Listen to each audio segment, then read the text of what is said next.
Welcome to the Mindset Architect podcast, where it's all about creating the life you want, the business you want, and making a real difference.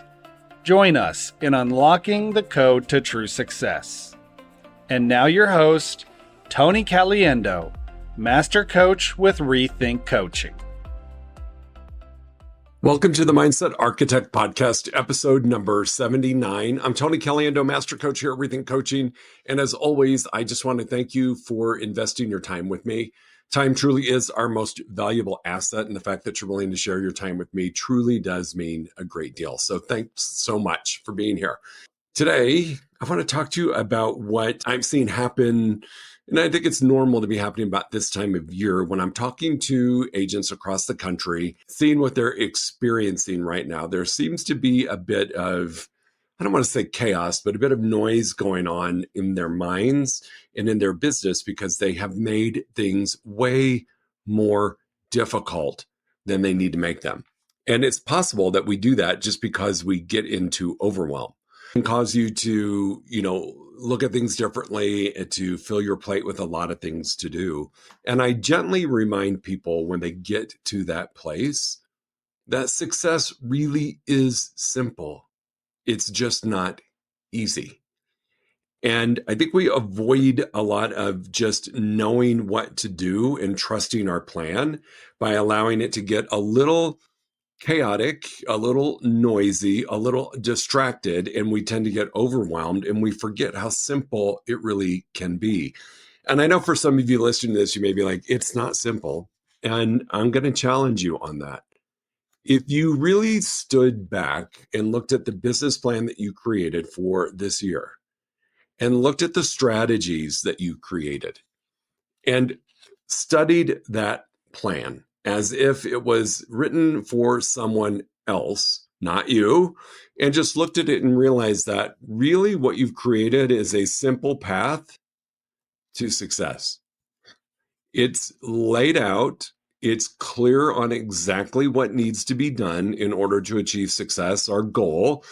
And it's only when we start to resist that plan that things seem difficult, things seem impossible, things seem overwhelming. So I want to talk to you today about 5 things to do when you might get away from the reality that success is simple, not easy, to just pull things back in and create the space and the path forward for you that will allow you to get back on track, maybe enjoy things a little bit more and not feel so hectic in our daily work and our daily approach to the goals. So number 1, I would say first thing you should do is just revisit or gain clarity on your purpose and your vision.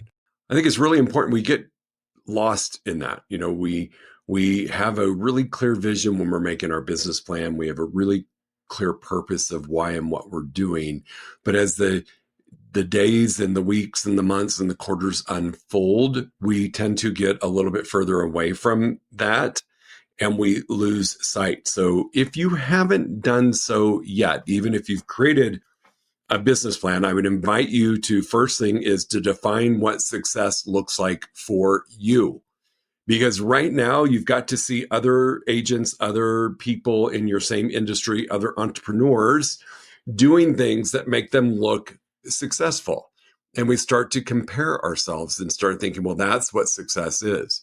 And that may not be your definition of success. For you, it could be financial freedom. It could be having stronger client relationships to have better experience with transactions as you move forward in your business this year and the years to come. It could be having a defined lifestyle, what that looks like, what your income or your career or your goals will allow you to achieve from a lifestyle perspective. Some people, that is balance. It is not sacrificing family for work, not sacrificing free time for work, and finding that balance to create the life that you desire to have. It's really easy to lose sight of these things. So number 1, I really want to invite you to think about just the simplicity in having a vision and clarity around your success. And when you do that, here's what I know for a fact can happen and will happen.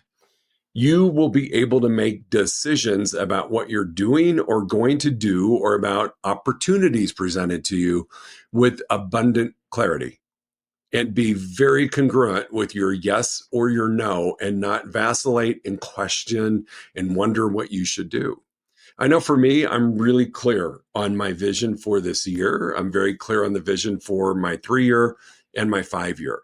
And when I hold the space and I know what that vision is, I know one of my goals for me personally is to engage in group coaching at a higher level so I can talk to more clients at one time versus strictly one-on-one. I love my one-on-one and I want to create a bigger space. So I'm looking to plus it with some group coaching programs. And I know my vision. I know where I want to go. It's very clear. And when opportunities are presented, I line it up with my vision and my purpose. And if it's not in alignment, I can say no. So if somebody approaches me about coming into my one-on-one space at this moment, I will assess and have a conversation and make sure that we're in alignment before placing them in that. If I am launching a group coaching program and during that another opportunity comes up, but it's not one-on-one or group, I can hear the opportunity, but I can also say no to it because it's not in alignment with my purpose or my vision. So that's really important to gain clarity around your definition of what success looks like to you, and to be really clear about your vision and your purpose. It helps us say no to a lot of distractions. And one of my favorite things is if I say yes to this, what am I saying no to? And if you're saying yes to something that is not in alignment with your purpose and your vision, you're really saying no to your goals. That's really the simplest way to look at it. So get some clarity around your purpose, vision, know exactly where you're headed. It really does help in the decision-making process and what you're going to experience as you move forward. Number 2, foundational principles are really, really important. What truly supports your success? I know for me, early on, I learned this and it was challenging because I think of our makeup as entrepreneurs, we tend to get excited about different opportunities, different ways to do something, different resources, different tools, this CRM, that way to market on social media. We get excited and can get distracted. And the number one thing that can make a difference between success or failure is consistency. And that is doing the activities, the strategies that you outlined in your business plan, regardless of how you feel. There's a great quote that says, follow your plan, not your mood. And that is really important for consistency, to follow your plan, not your mood. I will admit it. There are days when I don't love my plan because I don't feel like doing it. I don't feel like making those lead gen calls. I don't feel like doing that activity. However, I know that if I say no to those activities, I'm saying yes to failure. And so being consistent is a foundational principle in my life if I want to move towards my goal. And I clearly want to move towards my goal. So one of your foundational principles really needs to be showing up consistently so that you can build and build and build. Integrity. Gosh, it is so tempting sometimes, especially if you're in a place where you're needing some income, to go into a little gray area with integrity. But I will tell you, being of high integrity always wins. It always wins. And so know your principles, know your value, and make sure that you're always showing up in a place of integrity for yourself, your clients, and anybody that you serve. It truly makes a difference. You know, I believe that you can do 20 things great and do one thing where you fall out of integrity, and people will always remember that one thing and forget the 20 great things. That's just how we work. So just be cautious, always be in a place of integrity. Also, in my world, one of the foundational principles is customer service. And I know that we toss that around a lot, yet I really do want my clients to experience a high level of customer service, like you would find at a Ritz or a Four Seasons or a luxury boutique store. That level of service, it comes easy to me because I came from the hospitality industry. I will tell you, it makes a significant difference. And sometimes, we got to take the high road. We have to do some things that are not easy. But if it impacts your customer, your client in a really positive way, you're doing the right thing. So for one of the agents that I coach, which I just love her mindset, she made a decision early on that she was going to run her business like a Four Seasons operates, where the customer is always right. You rarely say no. You approach it at a very high level and create an amazing experience. She has done that and done it at a very high level. In fact, her organizational chart has a couple different positions than a typical organizational chart in her profession. And she's got a client experience officer instead of a regular CEO, that this person's full-time job is to reach out to clients, current and past, and make sure that they are still enjoying their purchase and offering any kind of service that we can offer or she can offer to make their lives better. And so she made that decision, and it was a great decision for her.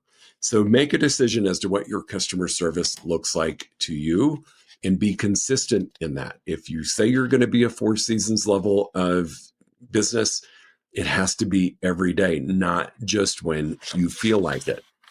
Number 3, you got to execute. I know that sounds really, really basic. However, a lot of times we get stuck in I don't want to say fantasy, but we get stuck in the planning. We get stuck in oh my gosh, this is going to be great when this happens and this plan's amazing and look at the goals and this is how I'm going to be. And then we have to go do it. There's a universal law, be, do, have.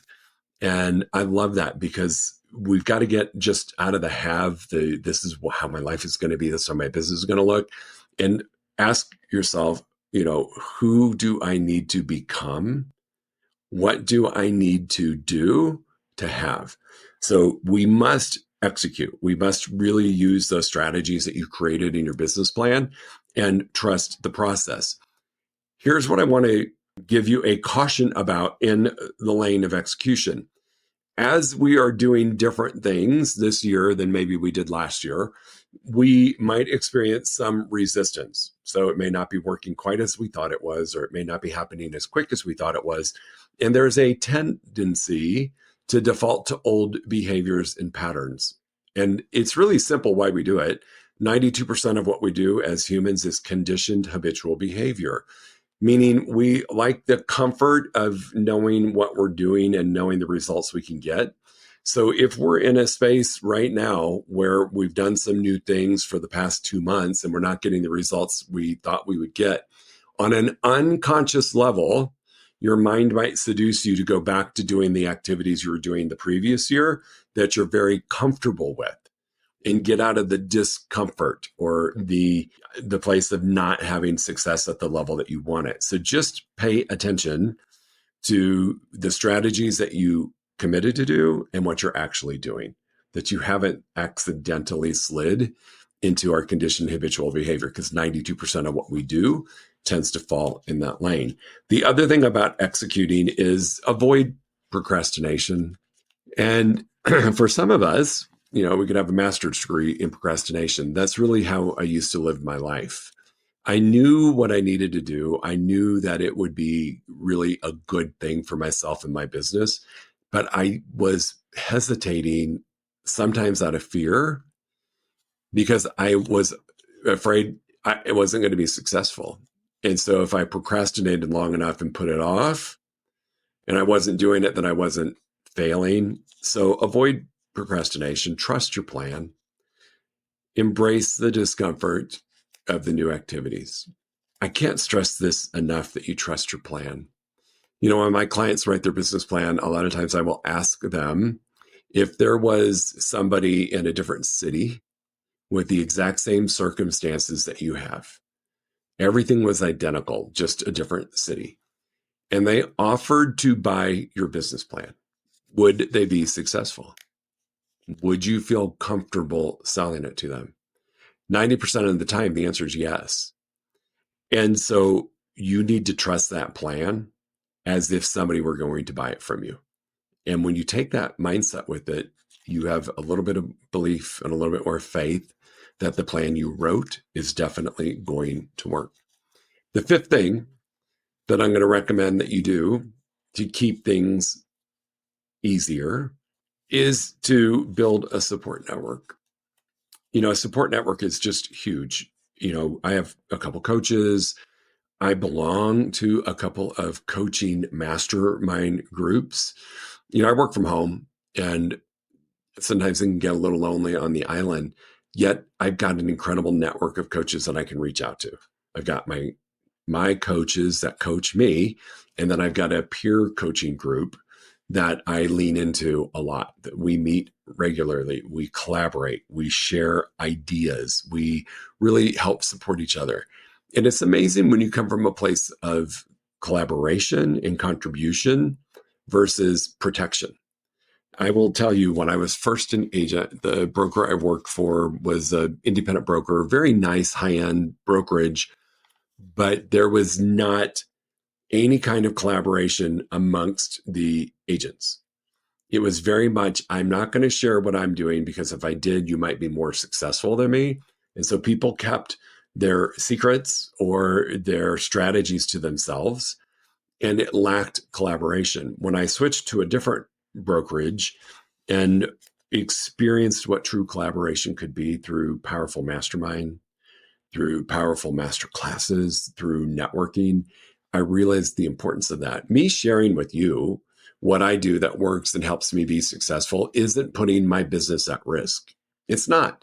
You don't have my database. You don't have the relationship I have with people. It's not going to put me at risk. And if we ever do come up against each other in a transaction, one of us is going to win. And chances are it's going to boil down to the connection I have with the person, not the strategy. So having a strong network for yourself and the ability to collaborate is really, really important. Here in Santa Fe, I have the privilege of being part of a team. Here I coach the team. And the team lead, Bunny Terry, is amazing. And what I've seen Bunny do at a really high level is this collaboration and networking. She's got a group of 4 that meet on the regular and share ideas. Different brokers, not all the same brokerage. They share ideas, they support each other, they encourage each other. It's phenomenal. In addition, she does a quarterly collaboration event that's open to anybody that wants to come. And I have the privilege of speaking at those meetings, and the power of that collaboration is truly amazing. And so if you do not have a support network, you do not have people that you could trust, find some. Get 5 people that you could network with, that you could collaborate with, and that you could share ideas with. Of course, hire a coach. That really is an integral part of your support network, because you need somebody that has a vested interest in you to support you, to call you out on your stuff when you need to be called out on, and to help you stay on track. So I would definitely encourage hiring a coach. And I don't say that because I want you all to come coach with me. I've always had a coach, and my coach is a huge part of my support network, because guess what? That coach is part of a bigger network. They got their own network of people. So if I'm having a challenge and they don't know the answer, they can go to their peers, their network, their collaboration, and share with me. So a coach is really, really important to have in this situation. And then the last thing I'm going to say to do is, and I've talked about this before, so I'm not going to spend a bunch of time on it, is really learn from your failures. There's so many nuggets of gold in your failures that we tend to not pay attention to. But if you're looking to keep things simple and easier, learn from your failure. Don't shy away from it. Don't run away from it. Truly learn from it, extract what didn't work, figure out how to fix that, and then re-engage. That is really, really, really critical. So 5 things you can do when you're feeling, success is simple. It's just not easy. But these 5 things that you can do will make it easier for you and kind of be more in alignment with the simple part. So number 1 was make sure you're abundantly clear on your purpose of vision. That's number 1. When you know that, you can make great decisions moving forward. You know exactly where to put your energy and your efforts. Number 2, have some foundational principles that you run your business by. Consistency, integrity, customer service. How in what level of customer service do you want to deliver? Always operate out of high integrity, even when it may cost you some money. And consistency is key and should be one of your foundational principles. Number 3, execute, get to work. Trust your plan. Implement the strategies that you created that if you just execute on, you will achieve success. It's really simple. Execute, execute, execute. Avoid procrastination. Number 4, build a strong support network of collaboration and networking and hire a coach. Great way to keep things easier. And then lastly, learn from your failure. Those 5 things can help with the simple and the easier. Not promising you that it's going to be a cakewalk, because it's just not. Running your own business, growing your own business, creating your own income has its own set of challenges. But when you do these 5 things, just think about it. You run into a roadblock. If you've got a network and people that you collaborate with, you can pick up the phone, you can go knock on their door, you can have a conversation and move out of it. If you find yourself stuck and not moving forward, you just look at your plan and go to step 3, execute. Why am I procrastinating? Get out of that space. Am I honoring my foundational principles? If you're stuck or not moving towards that goal or feeling yourself sliding, just ask yourself, am I operating under my 3 principles of consistency, integrity, and customer service? And is what I'm doing in alignment with my vision? These 5 things can make a huge difference for you as you move forward. Yes, success is technically simple, yet not easy, but these 5 things can help you experience it being a little bit easier. So if you have any questions, as always, please feel free to reach out to me. I'm always here to help you out any way I can. Even if you're not a client of mine, the door is open. You can always reach me at tony@rethinkcoaching.com. You can find me on all of the social media outlets. You can direct message me. You can go to our website, rethinkcoaching.com. There's a box where you can put your contact information in and register for a free strategy session, whether it's about this topic or any of the other topics we've talked about in the podcast, or if you just have a challenge you want to talk to a coach about, fill out the form. It'll come directly to me. I'll reach out to you. We'll schedule an appointment and we'll spend an hour together and we'll figure a path forward for you. Always here to help you out. I always want you to have the level of success that you desire to have. I think anything and everything is possible. You just sometimes need somebody to believe in you at a time that you may not be believing in you. So let's keep success simple and easier. Have a great week. We'll talk to you soon. If you enjoyed listening to this podcast, you must come check out the Mindset Architect Group Coaching Program. It's our monthly program where we explore the power of your mindset, help you identify what you truly want in business and life, and then help you reach those goals. Come check us out at rethinkcoaching.com/group-program. That's rethinkcoaching.com/group-program. We'll see you there.